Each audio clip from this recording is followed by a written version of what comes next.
Guys, when I started this channel, I had decided to focus not just on Indian brands, but brands across the globe. Because if the content we consume is from across the world, why should brands and brand strategies be learned only from the competitors in your own market? With that mission in mind, let me tell you the story of Oatly. We just wanted to do, a milk that was better for people and the planet. A more than 200% increase in its production output by the end of 2022. Interesting what you just said now, where Oatly goes, oat milk takes off, even though in the US, almond is the favored milk alternative. Created oat milk in 1990. We tried to sell it to the milk industry and they basically laughed me out of the room. But who's laughing now?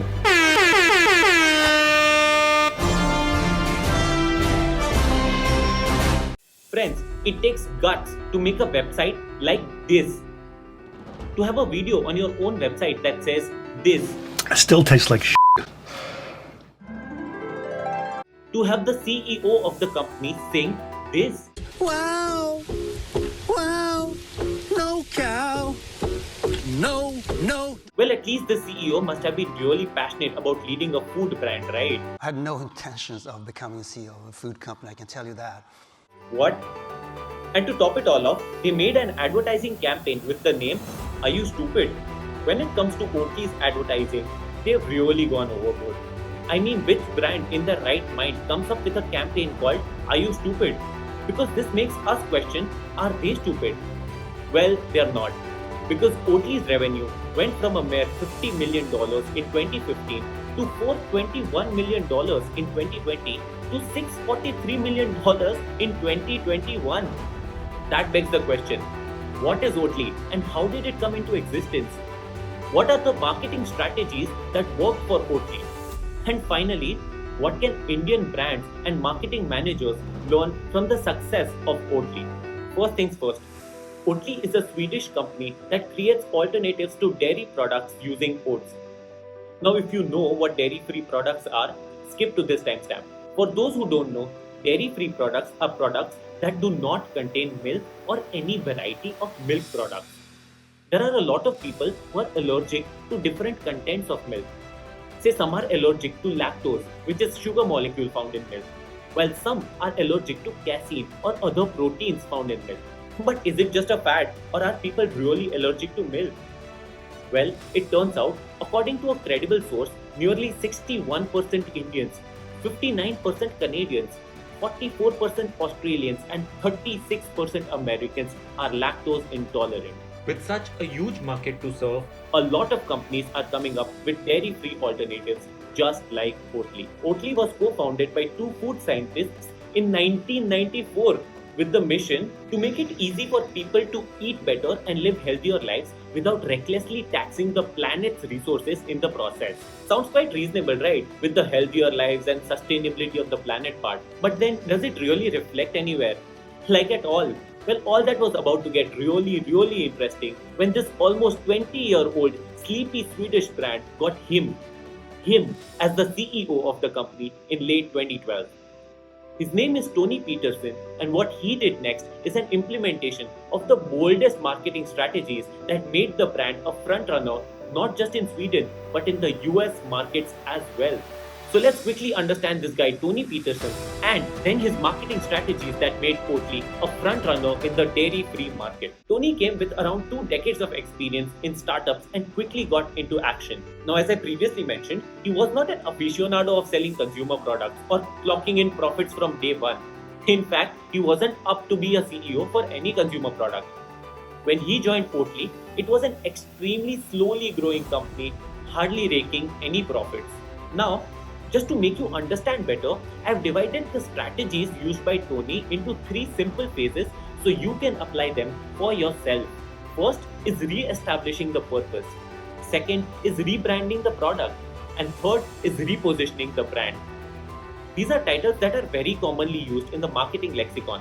But how Tony utilized these phases deserves a case study of its own. So stay tuned till the end to understand the valuable lessons that might shape your brand development skills better. First things first, Tony focused on re-establishing the purpose, which is nothing but starting out by asking out the big question, why? Why does Oatly do what it does? Now at heart, although Tony was not enthusiastic to sell anything, the only reason he chose to be part of Oatly was because he was a firm believer of the effects of climate change that can harm mankind in future. That brings us to a question. Friends, have you ever thought about the environmental impact of the food you eat? Well, for example, the glass of regular milk that you consume every morning releases approximately 0.8 kg of carbon dioxide and other greenhouse gases. A glass of coffee releases 0.4 kg of carbon dioxide and other greenhouse gases, whereas a glass of oat milk releases only around 0.2 kg of carbon dioxide and other greenhouse gases. Don't worry, to make you understand this better, we can simply say that a 250 ml glass of regular cow milk on your table is equal to driving a small petrol car for 4 kilometers, whereas the same glass of oat milk is equal to driving the same petrol car for just 1 kilometer. That means the carbon footprint of oat milk is just 1/4 the carbon footprint of cow milk. Now Tony, say just like Leonardo DiCaprio, was a firm believer of protection of climate for a better tomorrow. So when he was offered the mantle of the brand Oatly, he was attracted to make a difference on a bigger scale. Therefore, he imbibed this sense of purpose strongly in the team members of Oatly. Tony joined the team of Oatly in late 2012, and by 2013, he aligned each and every department to have a united agenda of climate change as a top priority, as their life's mission, as the reason of their existence, the reason they wake up and come to office every morning, and ever since then, made sure that it is a top priority in every decision taken by the brand. He filled each and every person with so much positive affirmation and gave them a unified purpose that everyone got behind the brand with a renewed energy. Now, once Tony had re-established the purpose of protecting the climate within internal team of the company, it was time to let the world know about the vision and mission of Oatly. This was the second phase of rebranding the product. Now, soon after Tony became the CEO of the company, he brought on board John Schoolcraft as the creative director of the brand. Together with John Schoolcraft, Tony decided to change the packaging of the product and make it much more in sync with the purpose of the brand. Now, John had an extensively creative background in advertising agencies. Now, and I'm sure you can ask your friends who are advertising students and professionals, that a lot of times the best creative ideas are either rejected or mellowed down by the marketing team of brands to a point that they are not creative anymore. But with an advertising professional leading the creative team, Oatly decided to not depend on an external agency and made their own internal team called Oatly Department of Mind Control. Heading this team and working closely with the CEO Tony Peterson, John continuously updated the latest changes that could reflect in the offerings of Oatly as accurately as possible. So when Oatly went ahead with the rebranding of the product, the packaging went from looking like this to this. It reflected the brand in a totally quirky avatar, highlighting the carbon footprint of the product, going a little meta, and writing different messages highlighting their purpose on different packaging. The team of Oatly tried to keep the content as conversational as possible and evolved to be more than just a brand. They became a purpose-driven brand and developed a cult following from the audience. This resulted in a sharp growth in the number of consumers of the product. Furthermore, not only did the internal marketing team or the Oatly Department of Mind Control make the packaging cool, but they also made their PR, posters, and social media in sync with such similar content. Such a 360-degree marketing approach made the messaging of the brand extremely wholesome and gave a unique voice to the brand. Now, just when Oatly had started making a name for itself, the milk companies of Sweden decided to sue the brand. But why were these Swedish companies with a combined sales 200 times greater than Oatly get threatened? This brings us to the third and final phase of CEO Tony Peterson's marketing strategy, and that is repositioning the brand. Now, for people who have worked in corporate or have friends or seniors working in MNCs or conglomerates, know that there is always a department in their company called CSR, or the Corporate Social Responsibility Department.